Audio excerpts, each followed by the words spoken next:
7 over the last 4 weeks.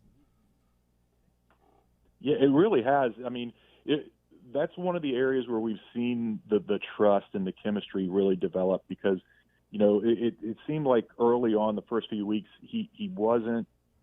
I don't know. I don't want to say he wasn't confident, but it's a different animal from coming from college where you got guys running wide open, and he wasn't really forcing tight windows. Now he's got that comfort level. He had a couple 3rd and longs and a 4th and 10 on the drive that could have been the game winner last week, where he threw it into really tight coverage and just put it right on the hands. We saw that all through training camp. His accuracy is spectacular, and he's getting more comfortable with A.J. Green. He's getting more comfortable with T. Higgins, and Tyler Boyd just always seems to be open in the middle of the field. So you're right. He has been terrific in that intermediate range.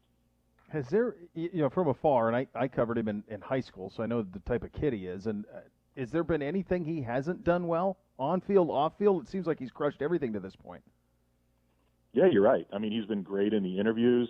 There's a couple times where he was the post game on Sunday. He was a little short with some answers, as you would imagine. You blow a 21-point lead, there's going to be some frayed feelings and emotions there. But he's just the maturity he's shown on the Zoom calls. Everything you hear from his teammates and his coaches about how he just came in and took ownership of this offense and really this locker room the minute he got here. I mean, to be, I know he plays quarterback and that's the most important position, but to come in and be voted a rookie captain really says something about what his teammates think of him. And you're right, there's really nothing to kind of criticize so far to this point. Yeah, he did that at LSU too, which is remarkable. We can stand from afar and say this season isn't about wins and losses for the Bengals. It's about his development, getting better each week, and by the end of the year, and I think they know they have a franchise quarterback in him already. But within the building, wins are important. And you look at the schedule and you see, in the coming weeks, you see Baltimore, you see Pittsburgh, and then you see, Washington, I think, at the end of November as the next one. Is there a got this one circled feeling for the Bengals? Yeah, I mean, there has to be. It's actually Tennessee next week, who's undefeated, but Pittsburgh after the bye, who's undefeated. Getting a bunch of wins, getting around 500 isn't the most important thing this year, but they can't go 2 wins, 3 wins again.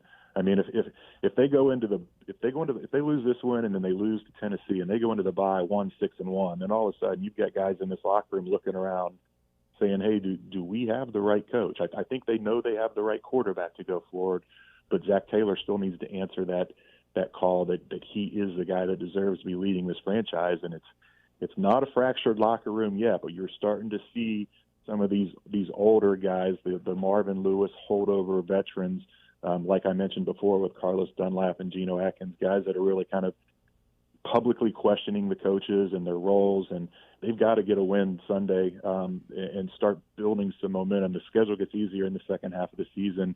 If they go 5-6-1, or if they get 5 or 6 wins this year, I think Zach Taylor's back. But if they're in that 3-4 range again, there could be some hard questions to answer at the end of the season. Do you think they're a team that could be at the trade deadline, moving some of those guys, Dunlap, Atkins, A.J. Green, as they, go with a younger team that's, going to be the one that's going to be around Joe Burrow when they're ready to really start winning? It would make sense, but I don't think they're going to. It's just not the way this team operates. I mean, if ever they were going to trade, last year was the year. They were 0-8 at the trade deadline.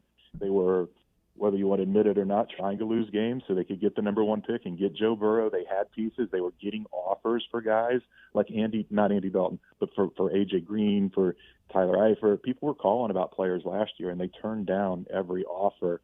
I'd be surprised. There's something in that front office where there's that loyalty component, and it's almost like if they trade a guy, it's like they're an admission that they were wrong about him.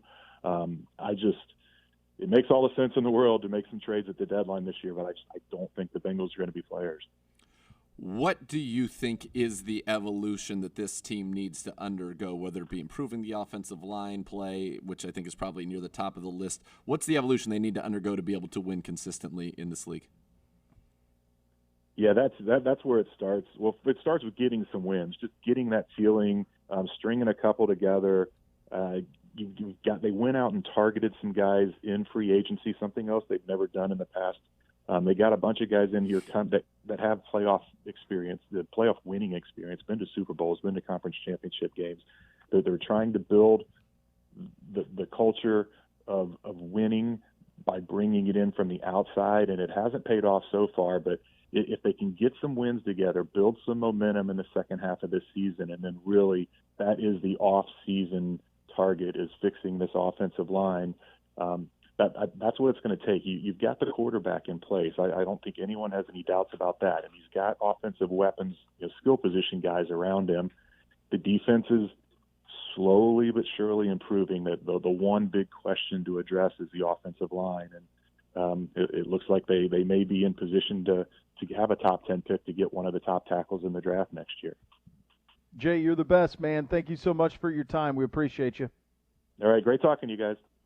All right, that's Jay Morrison, Bengals reporter for The Athletic. And a reminder, all guests who appear on Cleveland Browns Daily do so via the Fifth Third Money Line, Fifth Third Bank, making Cleveland Browns Daily a Fifth Third better. That's interesting on some of the discord that is happening in the locker room between the veterans and Zach Taylor. And yeah, I didn't know that would be the case. That to me, it felt like, look, I mean, Mike Brown doesn't fire coaches.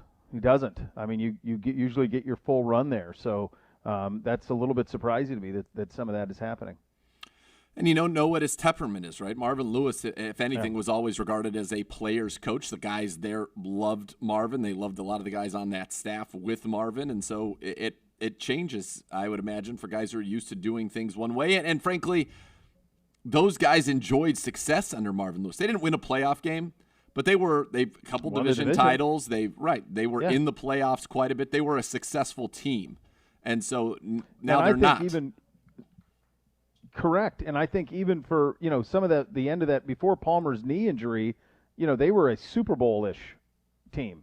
With him and Chad and that's right. I mean, they had a squad to be reckoned with. It's amazing that they have Palmer and Burrow, and the two times they drafted number one overall, Palmer and Burrow, who Palmer was clearly a franchise quarterback and Burrow looks like one. So it's something we'll have to deal with for the coming years, obviously. Coming up next, we have a score for you guys. We got scores we got to do. Just a little mini edition of the scores. We're back to Thursday Night Football, kids. What a big win that's going to be. That's coming up next. Cleveland Browns Daily, 850 ESPN Cleveland.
Nominations for the 2020 Helmets program now being accepted. Zenith invites you to nominate your Ohio high school to receive $25,000 in new Zenith helmets. Visit promotions.clevelandbrowns.com to learn more. And a reminder for you tonight at 7, the Kevin Stefanski Show, presented by Howard Heine on the University Hospital's Cleveland Browns Radio Network. Coach and Rodney Harrison will join us on the program. So you have that to look forward to, which is very, very nice. Uncle Z and I will be there as well with our normal hijinks.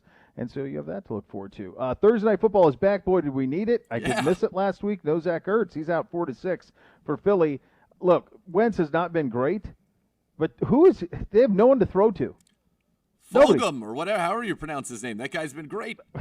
Travis He's been the guy. I mean, like a practice squad guy. By the way, if you're in a fantasy league and Boston Scott's still on your waiver wire, pick him up and play him tonight against the Giants. But also, take a look. If Dallas Goedert was dropped when he went on IR earlier, he should be back next week for them, and he's going to be a number 1 tight end the rest of the way while Ertz is out 4-6. Yep. That's right. That's a good job out of you. All right, Gibby, what do we have? Gentlemen, Giants, Scores, right? Eagles.